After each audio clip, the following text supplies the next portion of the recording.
तो नमस्कार दोस्तों, कैसे आप सब। आज के इस वीडियो में मैं क्लास 10th का केमिस्ट्री रासायनिक अभिक्रिया और समीकरण चैप्टर स्टार्ट करूंगा।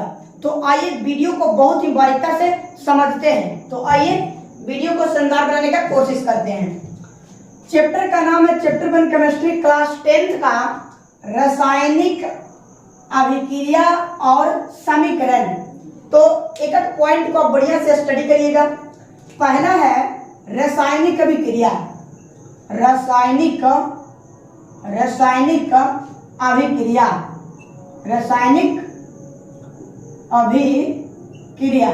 देखिए, रासायनिक अभिक्रिया क्या होता है, जो आपको अच्छे तरीका से मैं समझाता हूं। जब दो या दो से अधिक पदार्थ आपस में संयोग करके, जब दो या दो से अधिक पदार्थ आपस में अभिक्रिया करके एक या एक से अधिक पदार्थ का निर्माण करता है, उसे रासायनिक अभिक्रिया कहते हैं।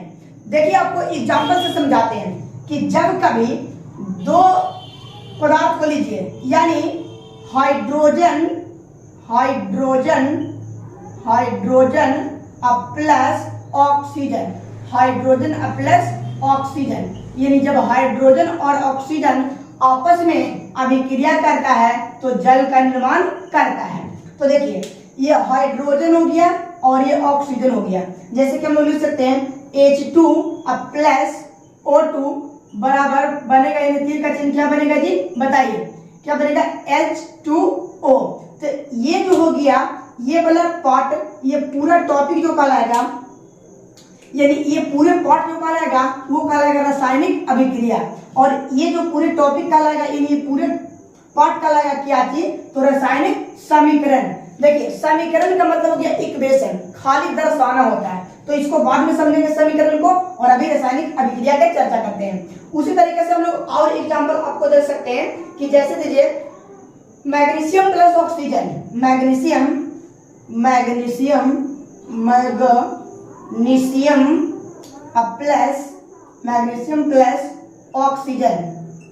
प्लस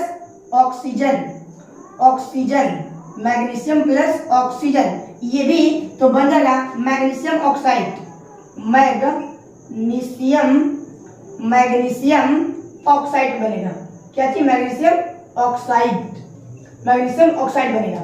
यानी आपको पता चल गया कि मैग्नीशियम प्लस ऑक्सीजन को आपस में यानी अभिक्रिया कराइएगा, संयोग कराइएगा, तो बनेगा मैग्नीशियम ऑक्साइड।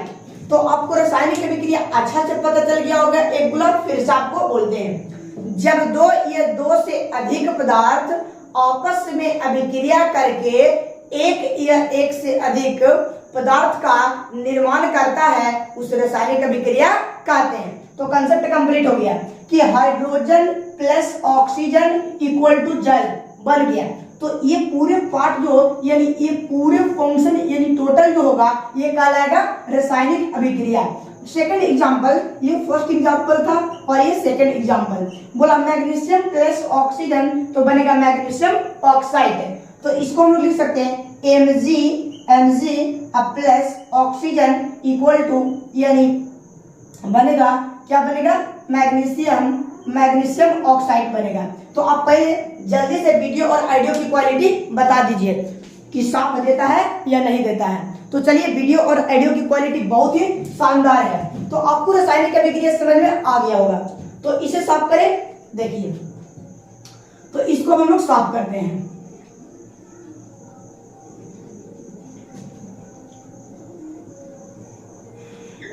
अब देखिए, सीखेंगे। अब आइए सीखते हैं क्या, अभिकारक और प्रतिफल। रासायनिक अभिक्रिया में देखिए सर, जैसे कि हम लोग एक एग्जांपल से समझते हैं अभिकारक और प्रतिफल क्या होता है। तो रासायनिक अभिक्रिया में देखिए H2, देखिए काला वाला से ज्यादा देना था अच्छा से, H2 प्लस O2 बनता है क्या, जल, यानी H2O। तो इसमें हम लोग देखिए समझते रासायनिक अभिक्रिया का छोटा छोटा पार्ट है जिसको अभिकारक और प्रतिफल कहते हैं। तो यहाँ पे अभिकारक किसको कहते हैं, तो ध्यान देना है कि जो रासायनिक अभिक्रिया में भाग लेगा, यानी वैसे पदार्थ जो रासायनिक अभिक्रिया में भाग लेगा उसे कहते हैं अभिकारक, जो रासायनिक अभिक्रिया में भाग लेगा। जैसे कि अगर हम लोग मैच खेलते हैं तो दो टीम में बंटना, यानी अलग अलग बन जाते हैं। यानी देखिए एक सेब है, एक सेब को दो फट्टा करेंगे, यानी दो फट्टा वाला है, यानी एक से टूट कर नहीं बन सकता है दो, यानी एक जो रहेगा वो अभिकारक होगा। दो भी रह सकता है, तीन भी रह सकता है। तो देखिए हम लोग का नया पदार्थ बनना ही प्रतिफल कहलाता है।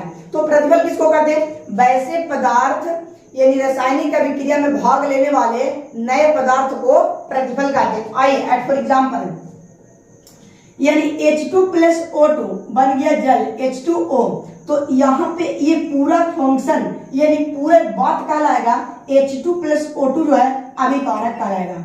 अभिकारक क्यों? क्योंकि यहाँ पे ये भाग लिया है, खेल में भाग लिया है, अभिकारक, तो ये अभिकारक कहलाएगा। और ये क्या कहलाएगा? प्रतिफल, प्रतिफल। आप बताइए क्यों? क्योंकि आपको बताएं कि जो जेकरा से मिलके, जैसे एग्जांपल पानी प्लस चीनी इक्वल टू शरबत, घोलेंगे तो शरबत बनेगा, तो आपको पानी प्लस चीनी हो गया अभिकारक, क्योंकि ये दोनों भाग लिया और नया पदार्थ बनता है जिसको प्रतिफल कहते हैं। कंसेप्ट कंप्लीट हुआ। यानी रासायनिक अभिक्रिया में भाग लेने वाले नए पदार्थ प्रतिफल कहलाता है और रासायनिक अभिक्रिया में भाग लेने वाले पदार्थ को अभिकारक कहते हैं। तो कंसेप्ट आपको कंप्लीट हुआ। अभिकारक किसको कहते हैं और प्रतिफल किसको कहते हैं। जो तो अब हम लोग समझते हैं कि रासायनिक समीकरण किसको कहते हैं। रासायनिक समीकरण किसको कहते हैं, तो आइए रासायनिक समीकरण को समझते हैं अभिक्रिया को हटाकर। तो देखिए रासायनिक समीकरण, रासायनिक समीकरण ये भी बड़ा अच्छा टॉपिक है, ये भी आने के पूरे चांसेस रहता है एग्जामिनेशन में। तो देखिए रासायनिक समीकरण किसको कहते हैं? रासायनिक अभिक्रिया में भाग लेने वाले पदार्थ, रासायनिक अभिक्रिया में भाग लेने वाले पदार्थ के स्थान पर, रासायनिक अभिक्रिया में भाग लेने वाले पदार्थ के स्थान पर रासायनिक सूत्र या संकेतों का प्रयोग किया जाता है, उसे रासायनिक समीकरण कहते हैं। यानी रासायनिक अभिक्रिया की जगह पर, जैसे हम लोग लिखे थे शुरू वाले एग्जांपल में कि hydrogen plus oxygen equal to जल, hydrogen plus oxygen equal to जल लिखे थे। तो अब हम लोग यहाँ पे उसी को संकेत में लिखेंगे। जैसे किसी का नाम है पंकज, तो डायरेक्ट लिख देते पीके, डायरेक्ट क्या लिखे थे? पीके, पीके लिखे। अगर किसका नाम है सोनू, तो डायरेक्ट लिखते हैं एसके, डायरेक्ट एसके लिखते हैं। उसी तरीके से अगर किसी का नाम है रंजन, तो लिखते हैं आप आरके। तो ये हो गया रासायनिक समीकरण। रासायनिक समीकरण यानी शॉर्ट फॉर्म में लिखना। तो आइए बढ़िया से एग्जांपल से केमिस्ट्री के लैंग्वेज में समझ लेते हैं। तो देखिए बढ़िया से रासायनिक समीकरण क्या होता है। जैसे कि हम लोग ये C+O2 बन गया नया पदार्थ CO2। यहां से आपको पता चल रहा होगा कि ये पूरा बात अभिकारक कहलाएगा और ये पूरा बात प्रतिफल कहलाएगा। कंसेप्ट कंप्लीट है पीछे वाला। तो देखिए C+O2 और बन गया CO2, तो ये वाला जो पूरा बात हो गया, ये हो गया रासायनिक समीकरण। रासायनिक समीकरण क्योंकि आपको बोले कि संकेत में प्रयोग करेगा, जैसे कार्बन के C लिखते हैं, ऑक्सीजन के O लिखते हैं, तो ये संकेत में प्रयोग करेंगे तो वो होगा रासायनिक समीकरण। तो एक बड़ा डिफिनेशन सुन लीजिए। रासायनिक अभिक्रिया में भाग लेने वाले, रासायनिक अभिक्रिया में भाग लेने वाले, रासायनिक अभिक्रिया में भाग लेने वाले स्थान पर रासायनिक सूत्र या संकेतों का प्रयोग किया जाता है, उसे रासायनिक समीकरण कहते हैं। कंसेप्ट आपको कंप्लीट हुआ। और एग्जांपल दे सकते हैं, देखिए मैग्नीशियम प्लस ऑक्सीजन, तो बनेगा मैग्नीशियम ऑक्साइड, ये भी बन सकता है। देखिए मैग्नीशियम को Mg लिखते हैं, ऑक्सीजन को O लिखते हैं, बना मैग्नीशियम ऑक्साइड। तो आपको कोई भी कंफ्यूजन नहीं होना चाहिए। चाहे तो आप और भी एग्जांपल दे सकते हैं, जैसे H+O O2 तो बनेगा, इन सल्फर प्लस ऑक्सीजन को रिएक्शन करवाएं तो सल्फर डाइऑक्साइड बनता है। तो ये पूरे के पूरे एग्जांपल, जैसे पहला एग्जांपल, सेकंड एग्जांपल और थर्ड एग्जांपल, ये पूरे कहलाता है रासायनिक समीकरण। रासायनिक अभिक्रिया की जगह पर प्रयोग कर देना संकेत और सूत्रों के रूप में, वही कहलाता है रासायनिक समीकरण। तो आपको कंसेप्ट कंप्लीट हो गया होगा। अब बात रहा कि रासायनिक समीकरण कितने प्रकार के होते हैं। रासायनिक समीकरण दो प्रकार के होते हैं। कितने प्रकार के जी? दो प्रकार के। तो आइए, आपको कोई आज दिक्कत नहीं होने वाला है।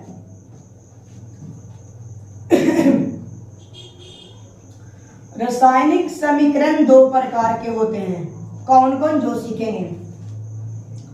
देखिए, रासायनिक समीकरण कितने प्रकार के? दो प्रकार के। पहला संतुलित हो गया, दूसरा संतुलित रासायनिक समीकरण, दूसरा असंतुलित रासायनिक समीकरण। रासायनिक समीकरण कितने प्रकार के? दो प्रकार के, संतुलित रासायनिक समीकरण और असंतुलित रासायनिक समीकरण। देखिए, संतुलित का मतलब हो गया बराबर और असंतुलित का मतलब हो गया बराबर नहीं। तो ये आपको छोटा सा बात पता चला होगा कि संतुलित माने बराबर और असंतुलित माने बराबर नहीं। तो आइए बढ़िया से समझ लेते हैं डिफिनेशन के साथ।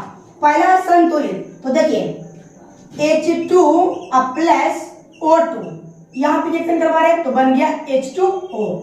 अब हम लोग संतुलित रासायनिक समीकरण में इसको कैसे कहेंगे? तो देखिए, दो गो हाइड्रोजन है, दो गो ऑक्सीजन है, इधर दो गो हाइड्रोजन है, एक गो ऑक्सीजन है, हो जाएगा गलती, ये असंतुलित। तो देखिए, इसको संतुलित करते हैं। तो यहाँ पे अगर आप दो दे दीजिएगा, यहाँ पे कितना, देखिए बढ़िया से लिखते हैं, H2 प्लस O2 बना H2O। तो देखिए, H2 दो गो, ऑक्सीजन भी दो गो, इधर हाइड्रोजन दो गो, ऑक्सीजन एक गो। तो इसको हम लोग कहते हैं संतुलित रासायनिक समीकरण। कैसे कहेंगे? तो बैलेंस करना पड़ेगा। देखिए, दो गो है, इधर भी दो गो है, ऑक्सीजन दो गो और ये दो गो, तो यहाँ पे ऑक्सीजन दो गो कर देते हैं, क्या वो? दो गो। तो दो दूनी के चार, हाइड्रोजन कितना? चार, तो यहाँ भी बैलेंस कर दीजिए। तो ये हो गया संतुलित रासायनिक समीकरण का पहला एग्जाम्पल। ये हो गया संतुलित रासायनिक समीकरण का पहला एग्जाम्पल।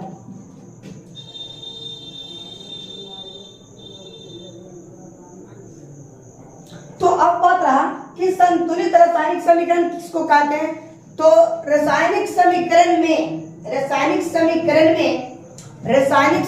में अभिकारकों की कुल परमाणु संख्या, रासायनिक समीकरण में अभिकारकों के कुल परमाणु की संख्या और प्रतिफल के कुल परमाणु की संख्या बराबर होता है, उसे हम लोग संतुलित रासायनिक समीकरण कहते हैं।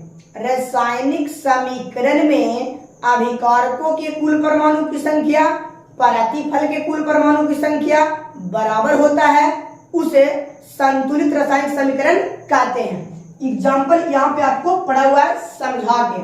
तो दूसरा नंबर एग्जाम्पल देखिएगा, सेकंड नंबर एग्जाम्पल, ये तो H2 प्लस O2 बना हो गया। जैसे एग्जाम्पल हम लिख सकते हैं C प्लस O2, तो इधर लिखेंगे CO2। तो बोलिए, कार्बन के गो एगो, कार्बन के गो एगो, ऑक्सीजन के गो दो गो, ऑक्सीजन के गो दो गो। तो आपको पता चल गया, यानी अभिकारकों के कुल परमाणु की संख्या, प्रतिफल के कुल परमाणु की संख्या बराबर होता है, उसे संतुलित रासायनिक समीकरण कहते हैं। कंसेप्ट आपको कंप्लीट है। असंतुलित लिखते, देखिए असंतुलित लिखिए, देखिए असंतुलित में बराबर नहीं होगा। तो आइए